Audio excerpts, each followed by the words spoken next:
and repeats as he tries to get better. He said he goes to Los Bandidos in London.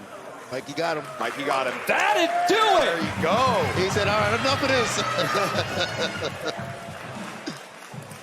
Mikey Musumeci retains the belt.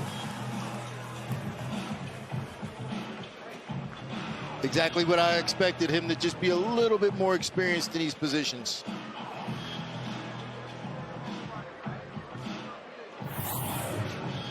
All right, this replay is brought to you by Hayabusa, honoring Jiu-Jitsu, your dedication and your journey. Dean, walk us through this finish. After dealing with trying to pass the guard for a round and a half, we see Mikey get on this outside ashi and get that straight ankle lock.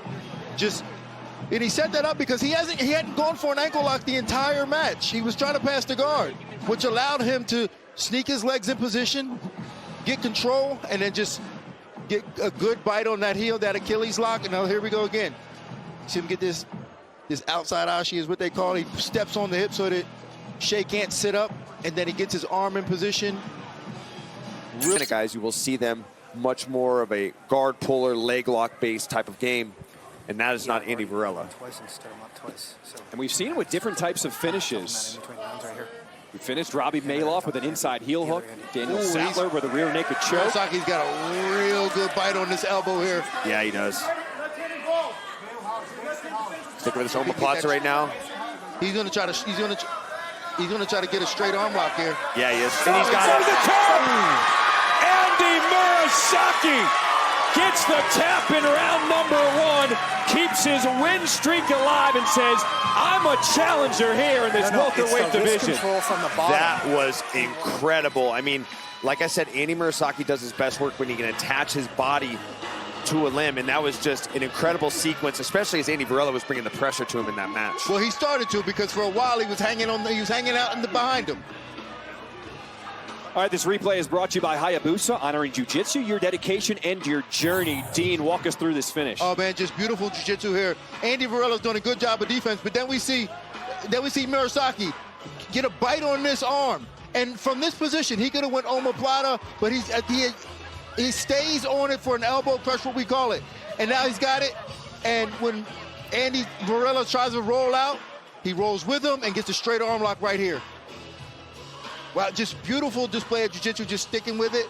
You see him straighten out the arm here, getting this unconventional arm lock, but he stays on that, switching from the elbow crush, reversing his body to get in front of Andy. Maybe get the wrestler out of her comfort zone a little bit. We know that Taylor Ellis is well-rounded in terms of being on top or being on bottom, but being the better wrestler. Oh, she got the tap.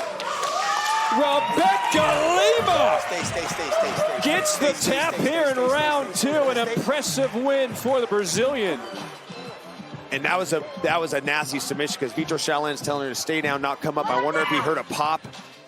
Yeah, well, it's not only a pop, but she screamed. Yeah, that was nasty. Yeah, I'm good. What?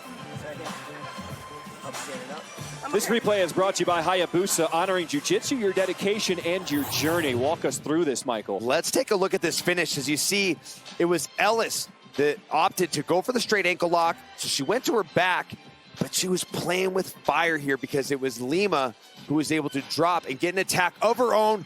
And look at the way she gets that rear naked choke grip. It was actually a heel hook. It wasn't a straight ankle lock. She was able to scoop the heel and turn it over. Look at this right here. She threads that left arm in, gets the hand on the bicep, but look at, it was an Estima lock, I believe. I believe that was an Estima lock. You put the foot on your belly and just pull that in. Yes, and it looks almost like a straight ankle lock. There we go. First match of the night. It is Carlos Oliveira, the Brazilian, in the blue. Jalen Fonacier from Los Angeles, locked up already in the black and the red. Fellas, don't blink, because Jalen Fonacier has not lasted more than a minute 30 seconds in any of his 2 first appearances, getting stoppages both times. Yeah, well, he's getting right back to his fast. And the tap! This is the fastest tap we have ever seen. Jalen Fonacier, don't blink. We didn't even get a chance to get started. Wow. And it's like we expect that. Yeah, we expect that from a guy like this. I mean, Jalen Fonacier is just absolutely outstanding. Look at this. He dives under for a leg. Oliveira knows it's coming. He's trying to avoid it, but he gets an attachment here. He hooks onto the leg and just weaving underneath. And then we see this inside heel hook bite that he gets on it. And it's all she wrote. He gets an inside heel hook here, gets that heel exposure. And Carlos Oliveira knows better tap or else.